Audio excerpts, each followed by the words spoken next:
Earlier this year I've made a video talking about my recommended settings for low-light street photography, and if you haven't checked it out, I will leave a link up there, so go and check it out. And ever since I've made this video, I got a lot of requests from you guys to make a kind of similar video for my recommended settings for daytime street photography, and here you go, this will be that video. Hello guys, welcome back to the channel and welcome to, if you're wondering where I am right now, a small hint.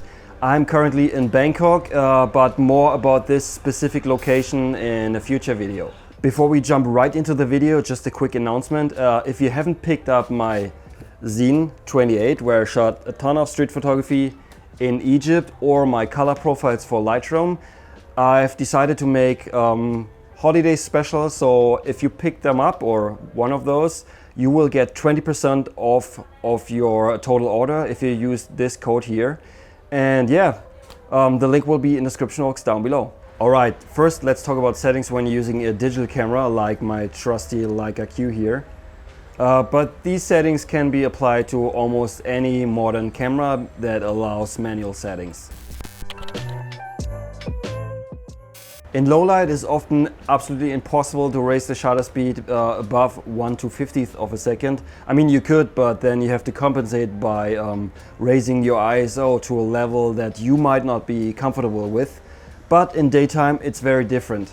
So what I would suggest is that in the daytime, you stick to a shutter speed of 1/500th of a second. And if you have a lot of movement in your frame and the subject's moving quickly, then maybe even bump it up to 1/1000th of a second, just to make sure you freeze all the action.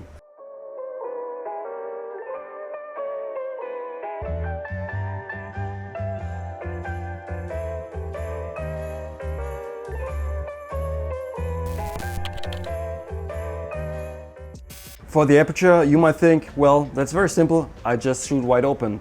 Yes, you can do that, and I'm a bokeh whore as well. I love shallow depth of field, but in street photography I try to stop down lens quite a bit just to get more depth of field and get more in focus. So on my Leica Q, for instance, I usually shoot between f8 and f16. And especially if you shoot a longer focal length than the 28 here, it's even more important to stop down the lens to get everything in focus.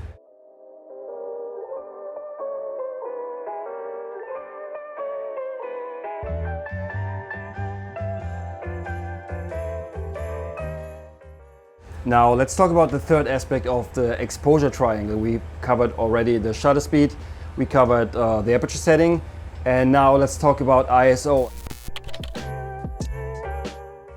Here it becomes very simple, because most modern camera, they have an auto ISO setting, which is something I use a lot.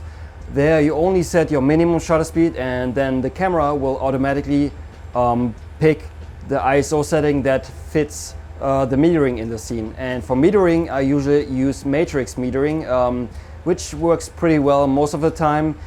If the image gets too dark or too bright, I simply use the exposure compensation dial, and that's about it. As simple as that.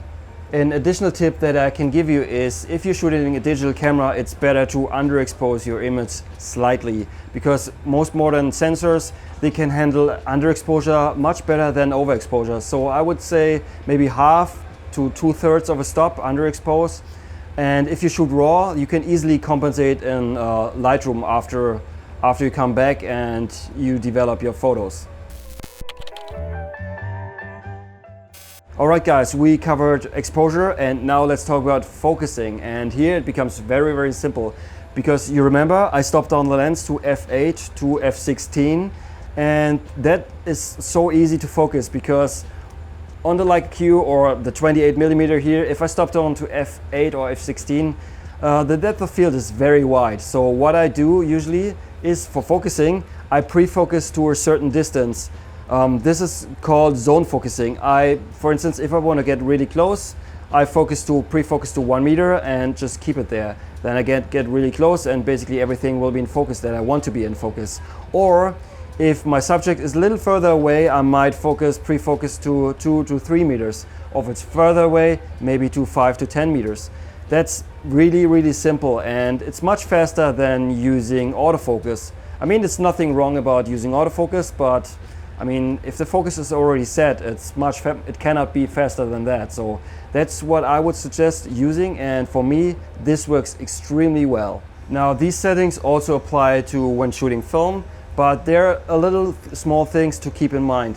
As for the shutter speed, I usually try to stick to 1/500th of a second. And for my aperture setting, if I want to shoot at f11 or f16, I need to use a film that is fast enough. So if I shoot, for instance, Tri-X or HP5 and I push it to 1600, no problem. I can easily stop the lens down to f16. But if I'm shooting an ISO 100 film, it's a different story, and I might only be able to go to f5.6. So that's something to keep in mind. These days when I'm out and about, what I try to do is pick a film stock that is faster than I would usually need. And the reason is that I can stop down the lens further, or what I usually do is I overexpose my film by at least 1 or 2 stops just to get more shadow detail. However, in this video, I don't want to get into too much detail, how I expose film, how I rate it and whatsoever. I think this would be a topic for another video. If you want me to make a video about how I expose film, how I rate it and whatnot, leave a comment down below and I will make it happen. So when it comes to focusing, the same applies that I said about shooting a digital camera.